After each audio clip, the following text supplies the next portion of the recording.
రెండో విడత ఇందిరమ్మ ఇండ్లు ఏప్రిల్ నుంచి.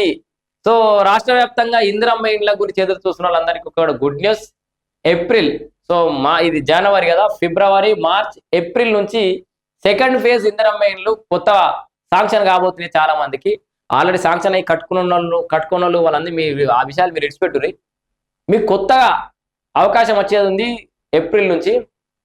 రాజకీయాలకు అతీతంగా పేదలందరికీ ఇస్తాం. మోడల్ కాలనీ ఇళ్ల ప్రారంభంలో పొంగులేటి నీటి హక్కులపై రాజీ ప్రసక్తే లేదని ఉత్తమ్ అంటాడు. సో ఏప్రిల్ నుంచి రెండో విడత ఇందిరమ్మ ఇళ్లు మంజూరు చేసి పేదలకు అందిస్తామని గృహ నిర్మాణ శాఖ మంత్రి పొంగులేటి శ్రీనివాసరెడ్డి తెలిపారు. కాంగ్రెస్ అధికారంలోకి వచ్చినప్పటి నుంచి రాష్ట్ర వ్యాప్తంగా 23,000 కోట్లతో 23 లక్షల మంది ఇందిరమ్మ ఇళ్లు నిర్మించామని చెప్పారు. రాజకీయాలకు అతీతంగా పేదలందరికీ ఇళ్లు ఇస్తామని పేర్కొన్నారు. బుధవారం సూర్యాపేట జిల్లా హుజూర్నగర్ పట్టణంలో పనిగిరి గట్టు వద్ద నిర్మాణంలో ఉన్న మోడల్ కాలనీలనైతే ఆయన చేసిండు. రంగారెడ్డి సబ్ రిజిస్టార్ 2 పై వేటేసిరట.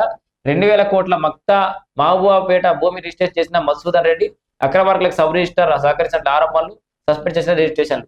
సో మొత్తానికి అయితే